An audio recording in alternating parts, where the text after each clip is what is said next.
Hello, hello, good morning. It is a nice Sunday morning. I am enjoying a cup of coffee and getting ready to read this new chapter of One Piece 1179. It has an insane title, and in fact, I have actually already been a little bit spoiled on this chapter, tragically. It doesn't happen too often that I get spoiled on One Piece. Usually, I am very, very vigilant in terms of where I look between when spoilers typically get released, when different surreptitious photos of the magazine start circulating, and when the full chapter comes out on Sundays, which is when I like to read it. But I think quite ironically, in these moments where you least want to get spoiled, when the most insane things are happening, that's when an even greater percentage of the internet is talking about it. And I went into a server that I go to discuss manga, Discord server about manga, and they were discussing it in there. So I didn't end up actually seeing anything, but I know one thing that's going to happen. And funnily enough, I think, had I not known this thing would happen right from the title, I would have guessed that this thing was about to happen. So let's just plunge into it and see what the big deal is, see what all the fuss is about. I really still have no idea where this is going to go in the short term. I'm still like an Elbaf truther insofar as I think there's going to be still a more substantial kind of third act to this arc, involving the astral world, involving the giant sword, and now maybe involving the reappearance of Emu. That they managed to drive away this kind of incorporeal manifestation of Emu, but now the real Emu is on the move, leaving Marijois for the first time in God knows how long, to descend upon Elbaf, apparently. This seems crazy to me. I really didn't think it would be kind of like a round two fight go type scenario. I thought instead it would be much more around mystery and history and exploration and stuff, this kind of final act in Elbaf. But who the hell knows, man? First, we get a very cute cover photo hanging out in Wano. This gang of folks that met during Ace's first trip to Wano. Hanging out with some little boar piglets. Cute, cute, cute. Okay. Okay, so you don't mean to go to Elbaf, do you? You mustn't descend to the lower world. Do not be so smug and secure. Do you think the Holy Land can remain safe forever? We already know that the Holy Land is not safe right now. The Holy Land is in flames, apparently. And every time they show the exterior of Castle Pangaea, the exterior shows like piles of rubble and smoldering fires and stuff. So I'm sure at some point we'll see what the hell happened there too. I imagine it involves the revolutionaries. Shamrock's return, it seems the situation is quelled, right? The Lure Plan's world's plan to starve us out still continues. Dignity and power will not fill our stomachs. What can we do on our own? What we need right now is the military unite to keep the rest of the world under our thumb. Then there's the former Navy headquarters.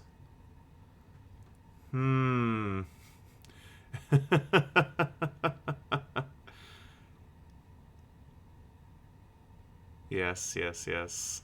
York, of course.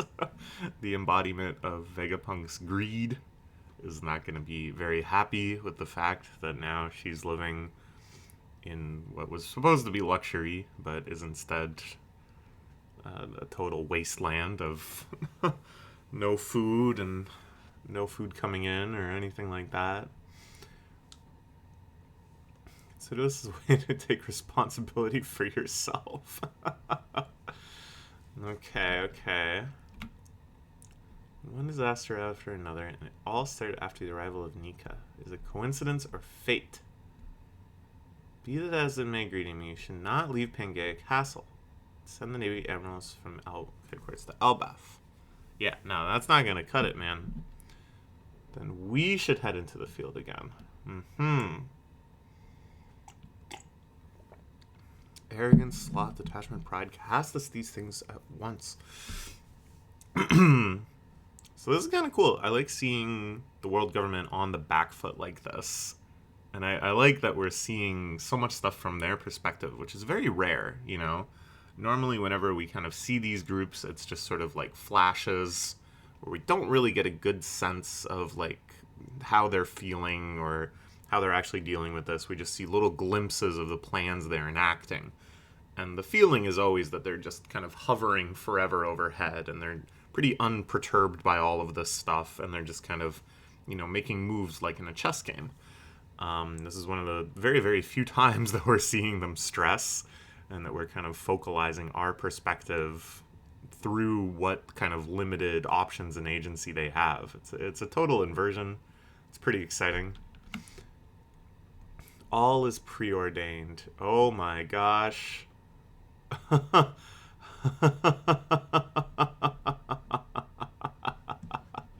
Oh boy. Okay.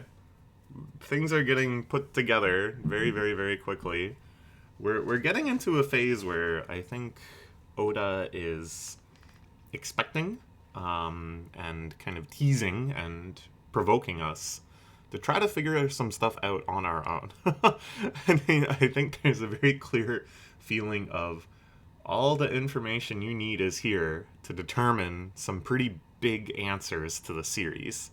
And that's kind of what I've been focusing on when I reread the entire series recently and just thinking idly these days now. I really do feel like there's a lot of answers just kind of lurking out there, waiting for somebody to put the pieces back together. I think the submerging of the secret of the One Piece into the ocean is Oda's most blatant kind of provocation to say, yes, there is a definitive answer to this mystery of all mysteries. What is the One Piece? It's out there for you to discover in the ocean, but then it's I think, just like the Great Age of Piracy, it is out there for you to discover in the series itself, you know, in the journey of reading the series. I think this page as well, even though I don't think I'm going to turn the page and Emu's going to say, that's right, the will of D is blank, I think is very much provoking us to start trying to connect all these disparate dots and stuff. So, you know, I have my own ideas. I want to read this chapter first, because it's going to be very foolish if I start spouting off about my own ideas, and then this chapter, of course, seems like it's packed full of potential revelations and clues.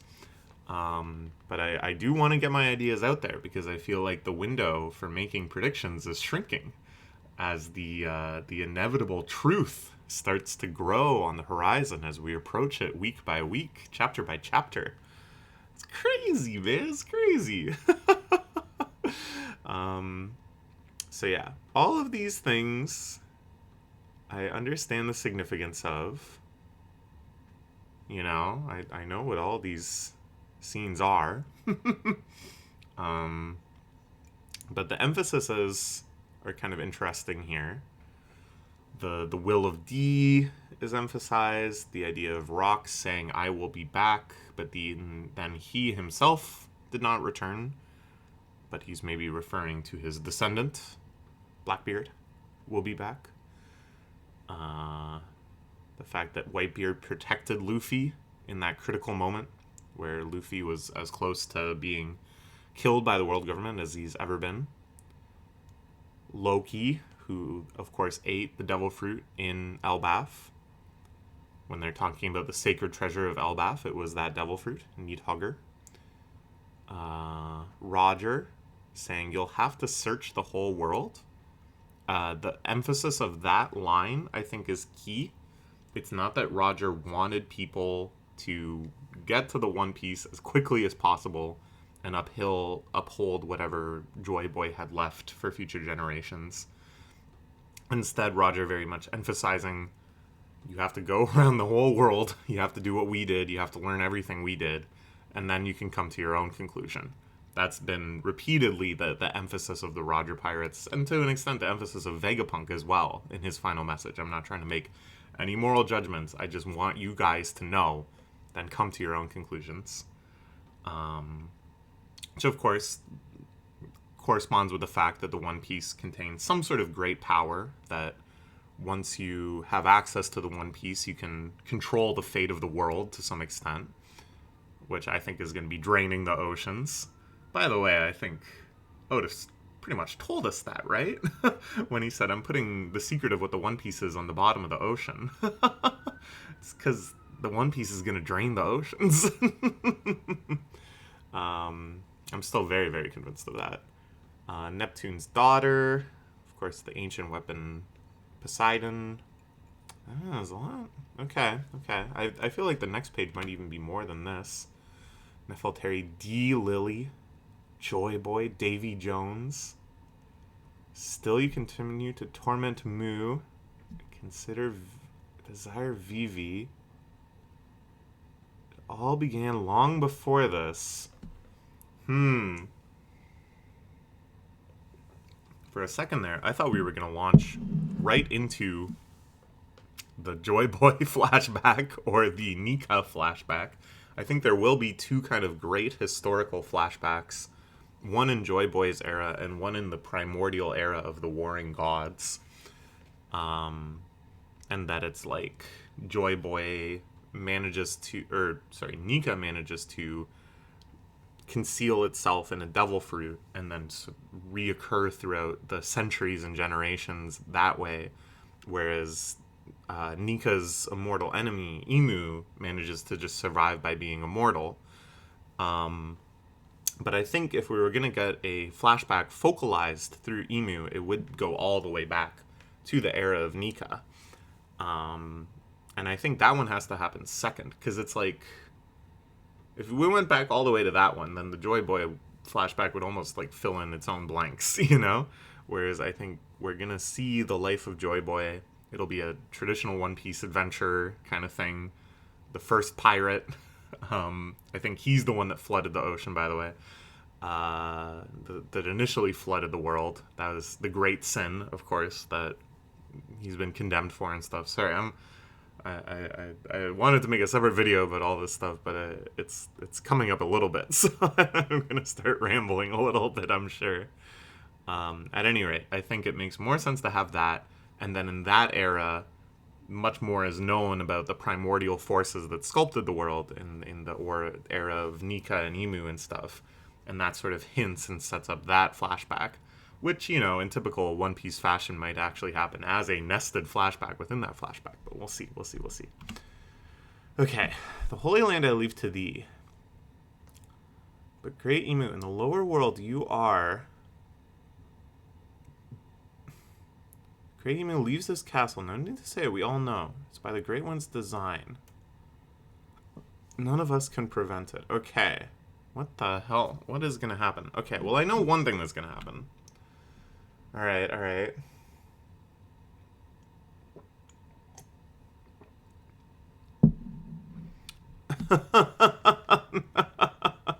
They're playing around with Saint Somers.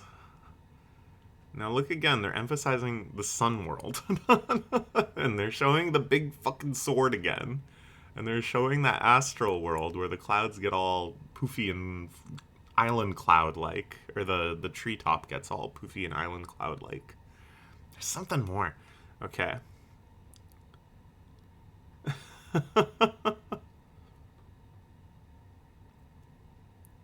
should look at this too. A steel heart.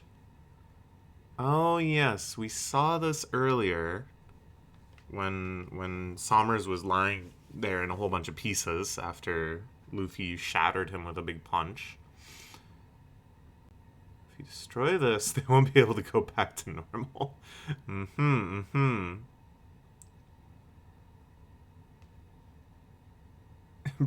Your name for... Sanji forgets or has never known Killingham's name. Meanwhile, Gunko trapped in the giant block of ice created by Loki. Merely sapped it of all its heat energy. School's food's frozen solid. Doesn't even taste good. They're all trying to chew on those giant lumps of ice. But only this guy can melt the ice. Interesting, interesting. So that's kind of their duo there. It's kind of fun. Just really like that little squirrel.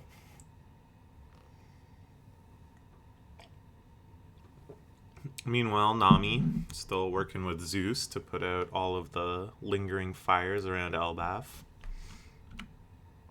Oh my gosh. Uh-oh. Okay. Alright, never mind. I was like, maybe it's all a fake out and Emu is going somewhere else, you know? Just has some other business to attend to. It's going to be a subversion. Emu seizing an opportunity, knowing that Luffy and Loki are both on Elbaf to go somewhere else and do some other thing. It's just like, Elbaf's been through enough, man. Can't we have, like, nice times on Elbaf now? Holy crap. Okay, so a gigantic magic circle appears and a new drum beat is starting. Not the drums of liberation, but the opposite of that. The houses, the forests, oh my god. The demonification of just everything happening within this giant circle. The evil drum beat continues, the anti-drums of liberation. And a huge black bolt blasts down. They should have frickin' got rid of that darn summoning circle. Somebody should have at some point, hey, wait a minute. What if we just smash this thing? Okay. Luffy, still super wretched. Hasn't had any proper meat yet. Is that from the castle? That's the same hockey from before. Oh my god. It's like, what the fuck? How is this gonna... They're gonna get wrecked! Because Luffy's already all exhausted, and we already kind of saw all the cards that the good guys hold in this scenario. I don't think it's just going to be like, oh, we're going to power up again and then fight again. I don't know. But then it also doesn't seem right that this is like, okay, we're going to have to flee Elbaf. Because that's kind of how Egghead ended already.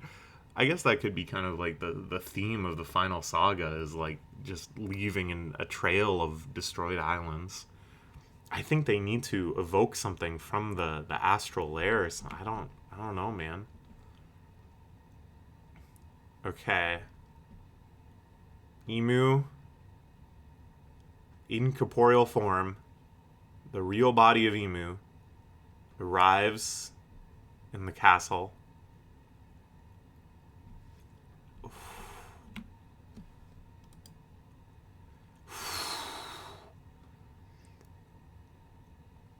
What the fuck?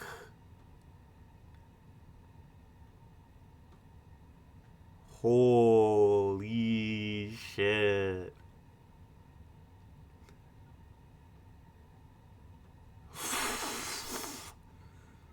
Creator of the world government. Power the devil's fruit. What the fuck do you mean, power the devil's fruit? What are you talking about? Also, how did I not think at all until this point? This is like a biblical thing, man. The devil's fruit, that's the knowledge of good and evil. That's the fruit that Adam and Eve ate and got them kicked out of the Garden of Eden. Why did I never think about that? That's clearly the analogy they're going for here. That was the devil's fruit the whole time. It was literally the devil. What the fuck?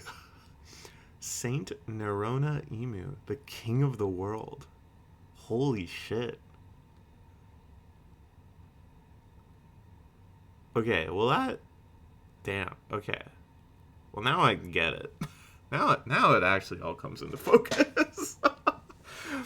No, but it's gonna be something around the primordial forest of the gods, Nika eating the fruit created by Emu, and this starting the whole cascading process that has led to millennia of battling and suffering. And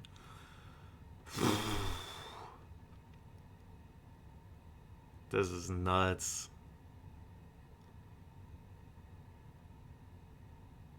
What a crazy character design too, man. It's rare that Oda just goes for like straight badass, you know? There's not really anything goofy about this guy. And yet there is still like style, right? Like the way that he's kind of like squatting up here and adopting this kind of cool pose, and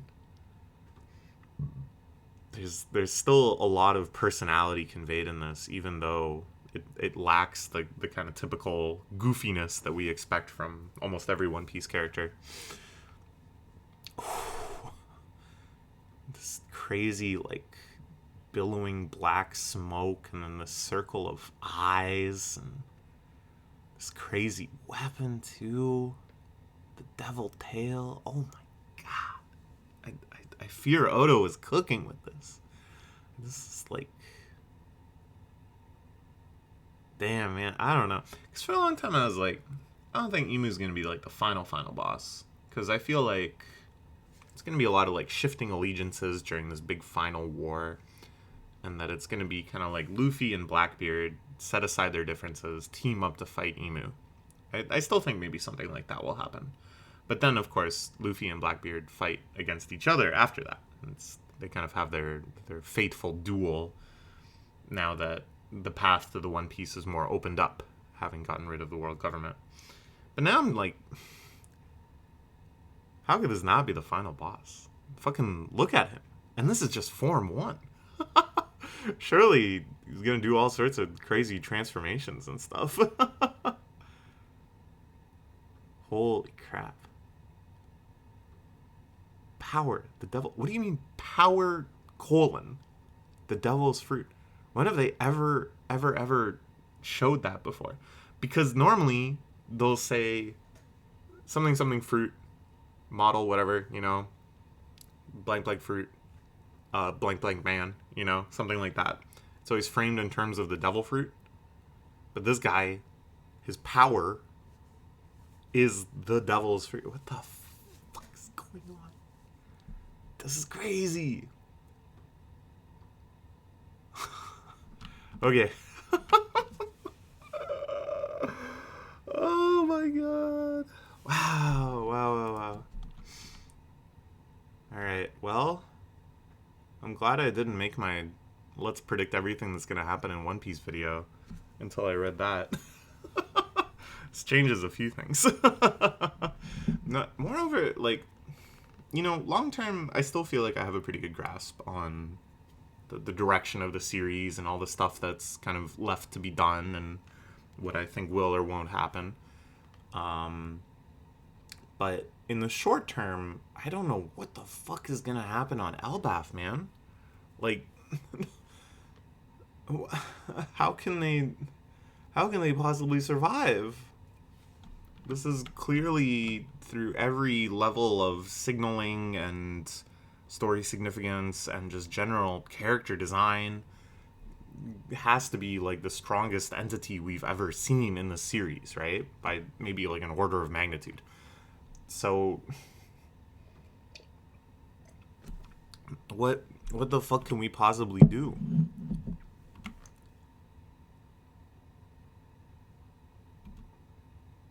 Wow. What's the symbol on the back too? It looks like a pirate insignia. I see some crossed bones on Emu's cape.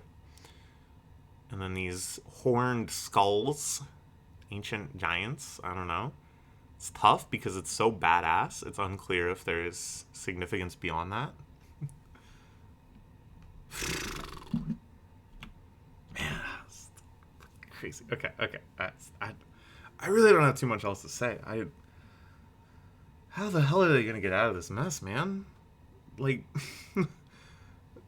what the fuck? They're fucked.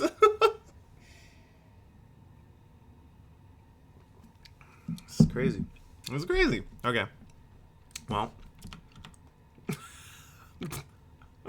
Fucking crazy. Oh man. All right. Well, we'll see you next week, I think. Maybe. I don't know. Maybe week off. I think week off is fair here. I think week off is what I would expect. All right. I'm just rattled. Okay, bye.